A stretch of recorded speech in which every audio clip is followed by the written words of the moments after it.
Hey y'all, I'm Kendall Nicole, and I am back with another episode of Mindfully Me. Now, this is episode 3, and the name of this episode is SoulTies. Y'all, what is a soul tie? What does soul ties mean to you? Do you believe soul ties are real, or is it just an emotional attachment? I'm sitting here looking at this definition of soul tie on Urban Dictionary, y'all. And it says a deep spiritual connection between two people who have had intercourse. It's more mental than physical and can cause irrational thoughts, actions, or mood swings. Two souls interacting with each other emotionally and mentally due to irresponsible intercourse.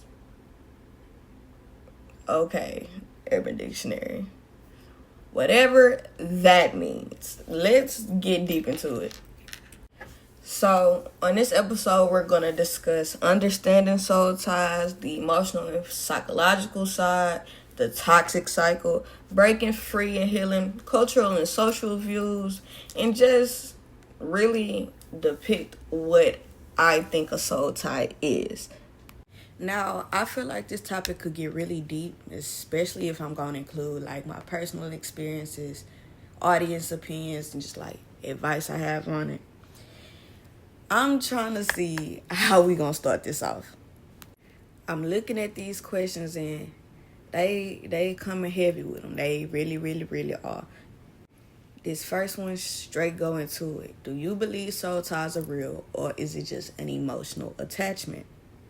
Y'all, soul ties are often described as like deep spiritual or emotional bonds between two people. Like they're usually formed through close relationships, intimacy, significant emotional experiences. Like people can become trauma bonded, things of that sort. So whether they are real in a spiritual sense depends on personal belief. Because from a psychological perspective, what people often call soul ties can be understood as strong emotional attachments. Right.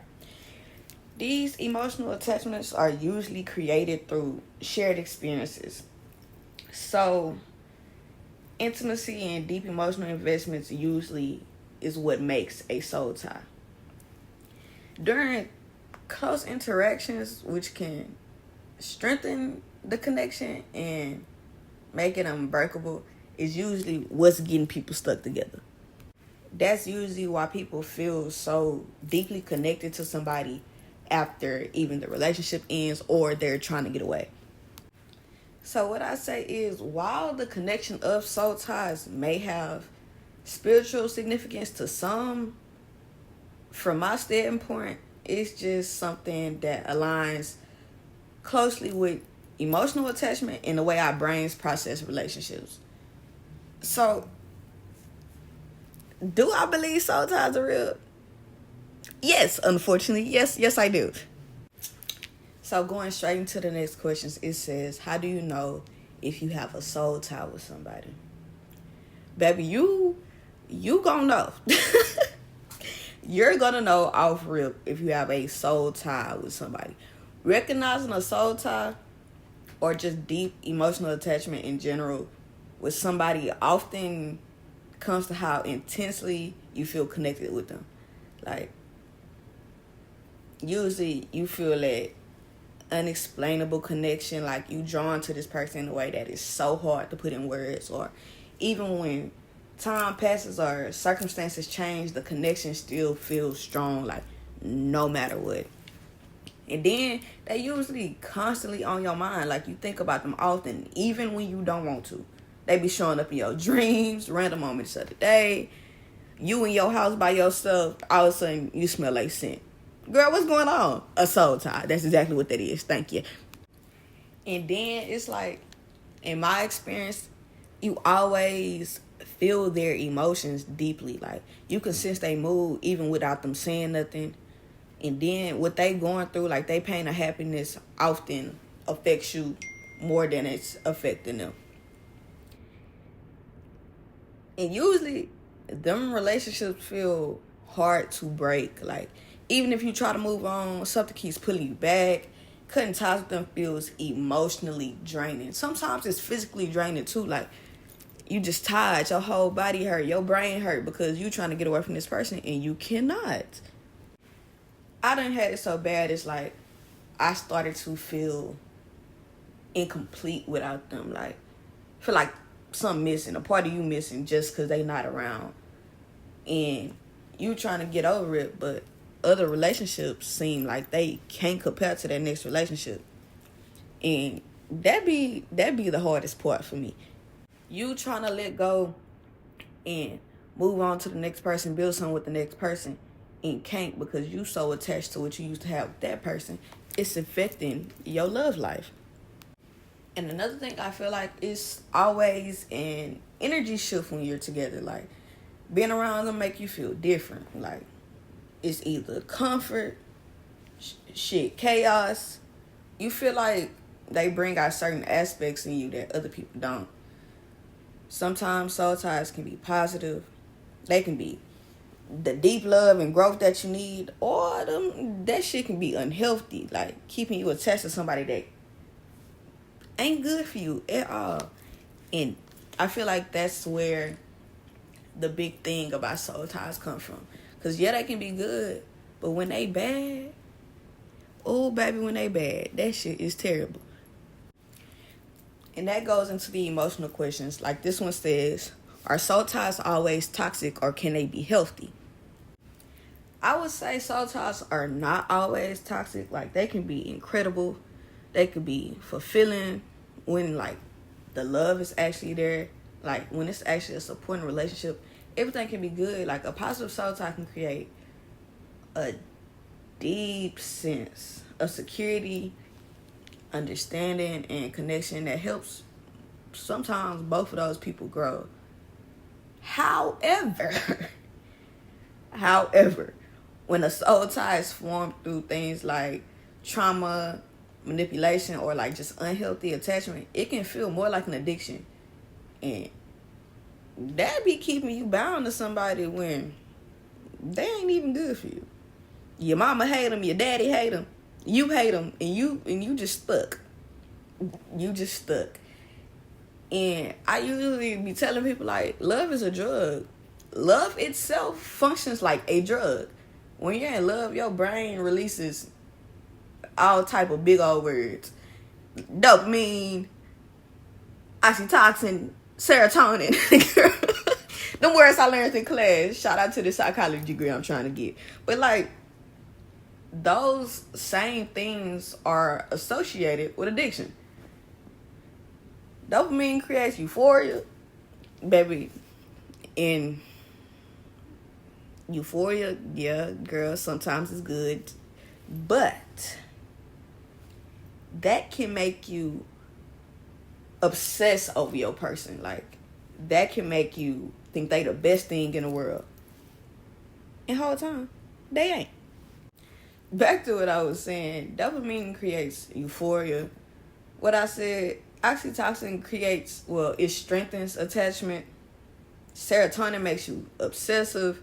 Like, that can completely rewire your thinking, influencing your decisions, emotions, even your sense of identity. Girl, you're going to be gone with the wind.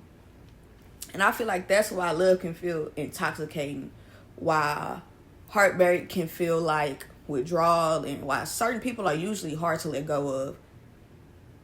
Even though you know them people need to be in the trash can. So, yes, a healthy soul tie can enhance your life, making you feel safe, understood, empowered, all that good stuff. But an unhealthy one keeps you stuck in cycles. The emotional highs and lows, that's much like an addictive substance, baby. The highs and lows, you thinking everything good, then all of a sudden everything's shit. But the key to recognizing whether your connection is, you need to realize if your connection is draining you or feeding your soul. You need to really just think if it's good for you or not. And I hate to say it, most times it's not. This next question really goes deep into it. It says, how do soul ties specifically form? Is it through love, sex, trauma, or something deeper? Girl, It's all of that. It's all of that. With love, I feel like it's just the emotional bond. Like, when two people actually really love each other, they create a connection that feels unbreakable. Genuine love that creates a soul ties usually share experiences like trust, vulnerability, and emotional support. And over time, that bond becomes part of your identity, your thoughts, your habits, and even your decision making starts to intertwine with the other person. Now, going into like sex, I believe that is a physical and spiritual tie. Like, yes, sex creates a powerful connection, not just physical, emotionally, but chemically as well. Sometimes sex creates a spiritual link between partners, making it difficult to detach when the relationship over. I'm young, and I ain't gonna tell y'all what my mama say, but at this point in life, there is going to be one day you're gonna come across somebody that's gonna do it better than that last person. I don't care how good you said it was. I do not care how good you said it was. You're gonna come across somebody that's gonna make you feel the same way or better than that person did. And I feel like that's why people often struggle to move on, because they thinking they not gonna get that again, or like, I don't know, but they feel tied to them people on a different level. And I ain't gonna keep saying this, but sex is not everything. Calm down. Be calm. Be calm. Now, trauma, that's usually the unbreakable link. Like, shared trauma, whether from like childhood, past relationships, or like difficult life experiences, can form that intense, very, very intense soul tie. When two people go through pain with each other, they may feel like nobody else will understand them the way that person does. And that leads to unhealthy attachment. Like, that make the trauma bond stronger than the love itself. And in them cases, that's when shit get the feeling like withdrawal. Cause it's always, nobody else understands me, nobody else gets me. Girl, go talk to God. I don't know. Go talk to him now, please. But for me, I still feel like some soul ties go beyond love, sex, or even trauma. Like, have you ever met somebody and just felt instantly connected, like you known them forever? Like, on some movie shit. Like, have you? Like, I read something in a book. I need to go find this book. It's sitting in my living room. It was saying that, like, some people believe that that's past life connections or like spiritual connections, while other people see them as subconscious recognitions. But it's just all a ball of shared energy or experiences. And them ties, the hardest to break, but they're literally the most intense thing you will ever experience. Now, this next section of this video, well, it's a video, but I ain't doing nothing but talking. It's called The Toxic Cycle. First question off rip is, why do people keep going back to toxic relationships even when they know they bad for them? Girl, I'm a victim. I am a victim. I am a victim. I am a victim. But in my eyes, people keep going back to toxic relationships even when they know it's bad for them, because they become so addicted to the cycle of highs and lows, I believe. And I feel like being so familiar with somebody feels safe, even when it's dangerous. Like, people are drawn to what feels familiar. If somebody grew up in an unstable or emotionally neglectful environment, knowing it's chaos in the relationships, that might feel normal to them. The brain craves what it knows, even if it's harmful. Like, oh, I'm getting triggered. Like, no matter how bad my feelings used to be hurt, no matter how hard I cried, if I feel like I was able to put that to the side. I still went back. And y'all, I went back. I went back a lot of times. Over and over and over and over again. And for me, I did that until I built up enough hate for me to say, okay, I'm done. Y'all, it took 2 years. It took 2 years for that man to make me hate him enough that I said, all right, I'm done. Do you know how, I ain't gonna call y'all dumb. I ain't gonna call myself dumb. Do you know how crazy you have to be unhappy most of the time for 2 years and stay with somebody? Y'all should have whooped my head. Y'all should have whooped me, for real. Let me get off that. But I feel like another thing is low self-worth or like fear of abandonment. If somebody feels unworthy of healthy love, they may stay in a toxic relationship because they believe that's the best thing they can get. Or like fear of being alone or unloved can make it be more overwhelming than the pain of staying. Okay. And I also feel like people be hoping for change. Many people stay because they believe their partner will change in a matter of time. They remember the good moments and they convince themselves that if they love hard enough, things will go back and be the way they were when it first began. And I know y'all done heard this before, but if he do it once, he will do it again. If they do it once, they're going to do it again. But I feel like breaking free from that be the hardest part. But recognizing the pattern and accepting that love shouldn't hurt should be your first mindset. Or detoxing from the person, cutting off contact, rebuilding your self-worth through self-care and just getting your life really back on track is what's gonna get you there. Learning what healthy love look like and not settling for less is what's going to get you there. And no, it's not gonna happen fast. It's not gonna happen fast at all. You have to sit in that. You have to take your time and truly understand that that's not what you deserve. You deserve to be loved. You deserve soft things. You deserve a soft life. Why sit up there and put yourself through pain hoping things gonna get better when you know in the back of your head that it's not? Get up and move with your life. Many people that's placed in your life are not meant to be there your whole life. Many people are just lessons. Many people are just meant to be there for a season. And when them leaves change, when that next season comes, let them go. Immediately. Let them go. Everybody is not meant to experience you. Everybody is not meant to live this life with you. You have to let them go. All right.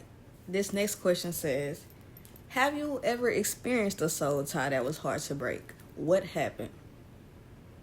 Sister? Yeah. I have, unfortunately. And it was very hard to break. Lord have mercy. I ain't gonna say no names and I ain't gonna go into detail of what happened to me. But I will say this. It is a deep kind of pain when a soul tie forms with someone who makes you feel unworthy and unloved. At that point, it wasn't just heartbreak. It was like an unraveling of who I was in the moment. I allowed a man, not a man, I allowed a boy to break me in ways I never imagined. This boy had me questioning my worth, my beauty, my intelligence, and honestly, my ability to be loved.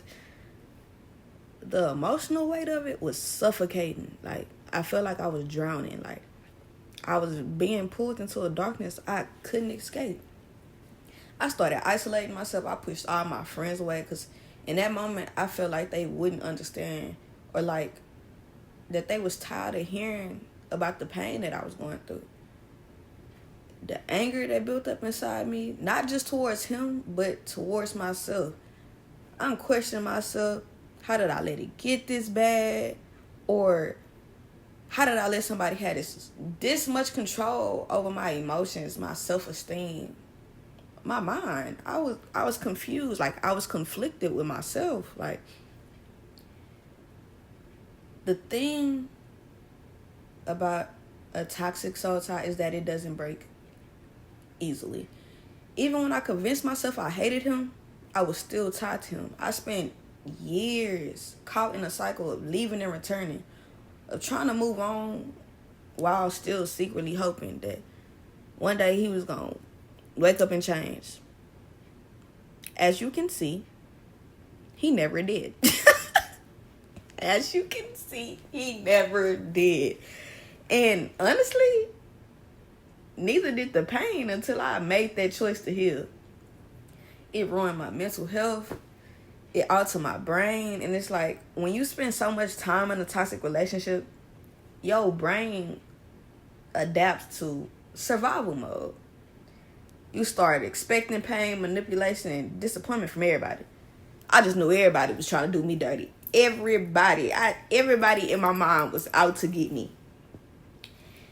It gave me commitment issues. It gave me trust issues. It truly made me skeptical of love itself. But deep down, y'all know I'm still a lover girl. Y'all know how I get down. Despite everything that happened to me, I still love love. I still believe in deep, genuine connections. But I had to learn that not everybody's trying to hurt me or manipulate me. I had to stop punishing new people that came into my life for the sins that happened to me in that relationship. I feel like healing meant realizing that I deserve better, that real love isn't about control, confusion, or fear. Like, I truly had to get that through my brain. And breaking that took time. It took therapy, well, self-therapy, what I had to do. Self-reflection, and it honestly was just a lot of painful nights. But in the end, you know, I found myself again. And now, I know that love isn't meant to break you, it's meant to build you up. That's all I can say about that. That's all I can say. So, off of the toxic cycle part, we're going to go into cultural and social views. I think I have 3 questions for this. This first one says, why do people romanticize toxic relationships and call them soul ties? Oh, sister, you ate. Hold on. I feel like people confuse love with soul ties because soul ties make the relationship feel irresistible. Because that bond is so hard to break, people assume that it's special or like meant to be. And then social media and entertainment glorifies toxic love. Like, we constantly see movies and listen to music or see the social media posts that make toxicity seem passionate. The crazy in love narrative, I'm doing quote unquote with my fingers, crazy in love. The idea of fighting hard means loving hard. It all makes people think that dysfunction equals intensity. Whole time, it's just shitty. It's completely fucking shitty. And then unhealed trauma feels like home. It's comfortable for them. Like, many people grew up around unhealthy relationships. They grew up seeing the toxicity, and in their eyes, that's normal. When you so used to chaos, calmness is boring. You grew up watching your mama and your daddy scrap hard every day. They arguing every day. That's what you grew up around. That's what you're going to think is normal. I feel like you start associating love and struggle and believe that if it don't hurt a little, it ain't real. Sister, if it hurt, leave it. If it's putting his hands on you, leave it. If it's making you cry, leave it. Leave it. Leave it. And then I feel like people have a fear of being alone, especially like in our 20s. Relationships feel like a big deal. People rather stay in a toxic relationship than be alone because they think it's starting over. I feel like the idea of a soul tie makes it feel like leaving isn't an option. The universe wants you to stay, even if it's hurting you. You crazy as hell. Actually, you crazy. No. No. I said this before, and I think in 20-somethings, last episode, that anything that is of confusion, God did not place that in your life. God will not bring any confusion to you. If a woman is confusing you with everything they do, they are unsure of themselves, and now they're making you unsure of yourself. God makes no mistakes. He's not placing confusion in your life.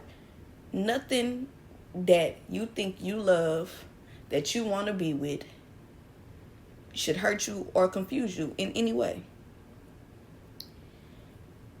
And thinking love is supposed to be hard, or the other person will change, or what they be saying, we went through hell and back but we made it. Love don't require suffering to be valid. It does not. It does not. A real soul tie is not about pain and confusion or feeling like you need somebody. It's mutual respect, growth, and peace. The truth is, toxic relationships feel strong because they feed on your fears and insecurities. But healthy love is what lasts. But y'all too caught up in, we went through hell and back, he made for me. No, the hell he ain't. Thank you. And I'm going to make this next question our last question.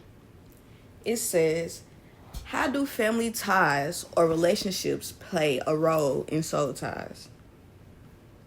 I would say family and friends play a huge role in soul ties, whether they're helping you form them, reinforce them, or even break them, because the people close to us shape the way we view relationships, love, and attachment. Like family and friends, they shape your first soul ties. Your first emotional bonds always come from your family, the people you grow up around, the people that's raising you. The way you were loved or not loved as a child creates a blueprint for how you connect with other people growing up. If your parents provided love, security, stability, you're more than likely to seek healthy relationships. Now, if it's the other way around, you grow up looking for the wrong things.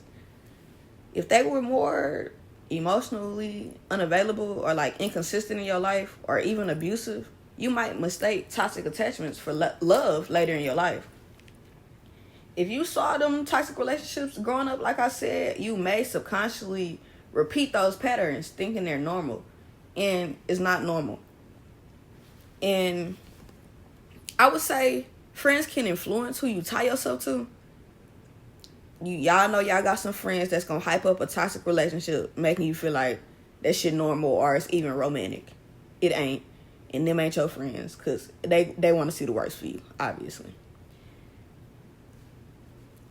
On the flip side, true friends gonna call out unhealthy patterns or encourage you to break them ties. If they not trying to help you get away from some shit that's really just tearing up your life, those are not your friends. The people you surround yourself with can either push you towards healing or keep you trapped in that cycle. And I also feel like they can reinforce a soul tie, like for better or worse. Sometimes family and friend can unknowingly keep you stuck in a toxic soul tie. They might say dumb shit like, but y'all been together so long, or Nobody perfect. Just work it out. No. Even if they like that person, they might pressure you into staying, even if you suffer. But if they see the damage, they might try to help you break free, even when you're not ready to hear it. But I feel like it all depends on the person. It depends on what the person likes or how they grew up. That's what they influencing you to do. But I also feel like when breaking a soul tie, having supportive friends and family is crucial. They remind you of your worth when you forget it. They help pull you out of isolation when the pain hurt a little bit too much. I'm hoping they hold you accountable when you tempted to go back. I want them for y'all, if y'all are going through this, I'm hoping they help redefine what love and connection should feel like for y'all. Some soul ties aren't just about relationships, they are generational. I'm gonna say this once for the last time. If dysfunction, toxic love, or emotional neglect runs in your family, you might have to be the one that break that cycle. That means unlearning the old patterns, setting boundaries, and just choosing healthier love. Even when it feels unfamiliar, you have to go with your best move. If you want to be happy in this little thing we call life, go what you feel like is best for you. You live this life for you and not for nobody else. Don't allow things around you or people around you to make you unhappy or convince you to stay unhappy. Live for you. And that's all I gotta say. This is episode 3 of Mindfully Me. I'll see y'all on Thursday.